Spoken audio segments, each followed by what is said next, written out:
Welcome to the Data Room, where we share best practices and actionable tips on being a data-driven company, or as we call it, data first. If you're a B2B revenue leader looking to scale your growth stage business, come and join experienced CEO and tech founder Scott Stouffer in the Data Room. Welcome to another episode of the Data Room. I am Heather Kitos here with Scott Stouffer, CEO and co-founder of scaleMatters. And today we're going to talk about go-to-market data. So that's something that we've alluded to in the past, but we just want to spend some time on it today. Go-to-market data can be defined as data that's captured in your go-to-market tech stack. So whether that's your CRM, your marketing automation platform, your sales enablement tools, all of that data can help inform your customer acquisition and retention approaches. While a lot of people are capturing that data, and there's a lot of data to be captured, not many people know how to use that go-to-market data. So Scott, can you walk us through the different ways that you've seen that people can use go-to-market data to improve their customer acquisition? Sure thing. So maybe we start with what the end goal of having go-to-market data is. And a lot of people think that the goal of having the data is really just to be able to report performance. I'd say our view is that the goal of the data is to actually provide a tool to help companies get much more efficient and effective at acquiring customers or acquiring revenue, and doing that by basically outfitting their revenue leaders with the information they need in order to be able to manage the go-to-market engine with a level of precision that they wouldn't otherwise be capable of doing.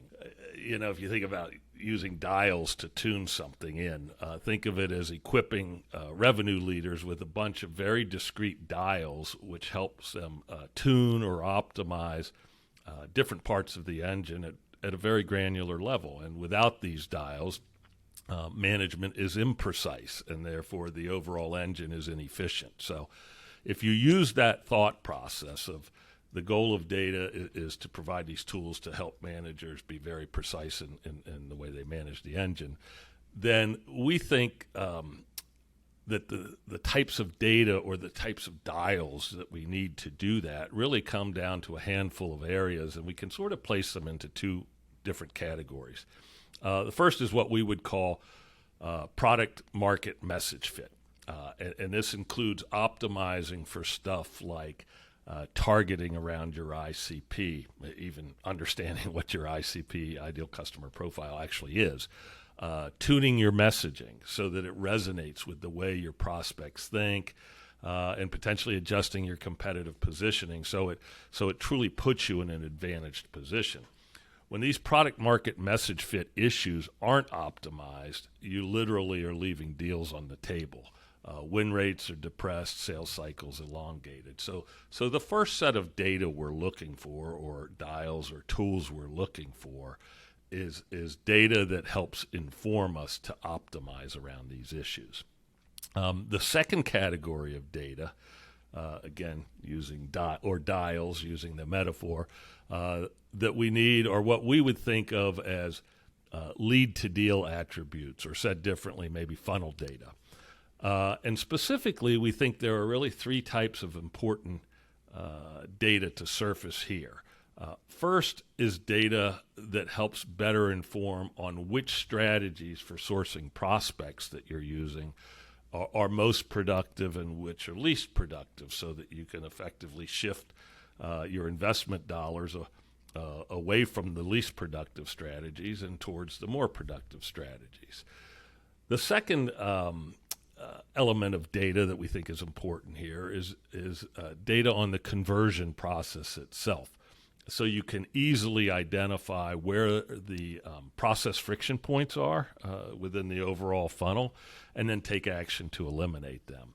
And finally is data around individual performers on the sales and SDR teams.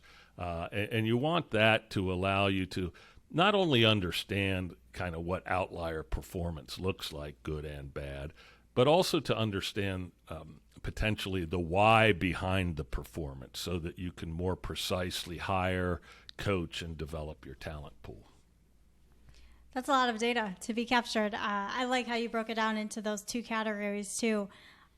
I'm sure, you could look into tools and figure out things natively, right? Looking into your CRM and trying to discern where those strategies are working or where they're not working. You could probably export all of it into Excel, which doesn't sound necessarily scalable, and we've talked about that too. Do you have any recommendation on the best way to capture this go-to-market data in a way that you can aggregate it and you can digest it easily? Well, yeah, so let's start with that data that helps revenue leaders optimize for product market message fit. Sure. I mean, there's really three ways to get that data. One, before you actually try selling anything, you can go out and interview people who you think might match your ideal customer profile, or maybe do focus groups or something like that.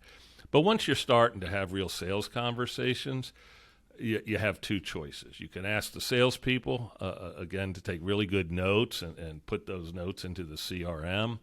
But over the years, this has proven to be a pretty unreliable source of quality data. So best practices now is to implement a conversation intelligence tool, and we've talked about this in prior episodes, but a tool like Gong or Chorus, and then configure those tools with these very granular trackers to produce high confidence, statistically significant data to help tune the targeting, messaging, and positioning. But then you need to grab the data and you need to analyze it. And you would grab the data via the API of those tools and put it into some analytics tool. You mentioned Excel, and certainly you could do that. You could also apply some generic BI tool like Domo or Looker or Tableau, to take some of the data via the APIs and put it into some visualizations. Or a third option is you could use a tool that's purpose-built, and not to be selling on these things, but something like what scaleMatters provides. It has purpose-built data visualization specifically to help tune your messaging, tune your positioning, et cetera, driven from the data extracted out of these conversation intelligence tools. So that's how I would deal with the product market message fit data. For that second category of data we talked about, which was kind of funnel conversion data, certainly the most effective way to get this data is by implementing a very structured and granular data model within the CRM. This data model essentially defines a set of things to be measured in order to surface that information that the revenue leaders need to optimize by sourcing strategy or process and buyer journey or sales and SDR talent. A great data model also includes the understanding of relationships between the various things that are being measured in such a way that process can be represented. But while a great data model is necessary, it's not sufficient, and that's because, as we've talked about before, much of the data gets populated by the way the salespeople or the SDRs interact with the CRM. And because there's human involvement, there's error and there's inconsistency, and the data stops being helpful, unless mitigating steps are taken. And this is what drives the requirement for a set of data integrity mechanisms, if you will, that basically either do preemptive work or preventative work or corrective work to basically ensure that the data is actually good. So if you put in a great data model with effective data integrity protocols, that at least ensures that you've got good funnel data. But then again, you still need an efficient way to analyze it and interpret all of this stuff and try to separate the signal from the noise and turn that into actionable insights. And here again, I think the choices are pretty much the same. You can use Salesforce reports or CRM reports. You can export stuff to spreadsheets like Excel or Google Sheets. You can connect BI toolkits into the CRM, et cetera, and extract the data into various charts and dashboards. Or better yet, there are purpose-built tools that are specifically meant to massage and render this data in formats that become intuitively obvious and actionable to revenue leaders out there. And that's obviously what we would recommend for people. Absolutely. To your point, there are tools already out there that you can do it, whether you want to do it very manually or if you want something that is purpose-built and you can kind of look at it intuitively and understand the insights that are coming out of it. Choose your poison and figure out what works best for you. But I think I agree with you. We would be on the side of using something that's purpose-built. So it makes it a lot scalable, more scalable. The whole analytical process, especially as companies, grow and you fairly quickly start to amass an awful lot of data and trying to know which part's important to look at and curate it into stuff that's actionable. It's not easy without tools that are really meant to help you do that. For sure. I think you make a good point too. The amount of data you're hoping will increase over time because you're growing as a company. Try to put the plans into place to address that as soon as you can versus having to address it later when you're looking at a mess of data and trying to discern actionable insights from it. So that totally makes sense. I appreciate the insights on this topic, Scott. And I think if you are either trying to figure out that product market messaging fit, or you are looking for funnel conversion data and trying to figure out how to put that all together, start with an assessment, start with a gap analysis. We actually have one here at scaleMatters at scalematters.com/assessment. You'll get a complimentary data integrity assessment, and you can check that out. Again, scalematters.com/assessment. It's a good place to start. Until next time, I'm Heather, and that's Scott, and thanks for joining us in the data room. Thanks, Heather.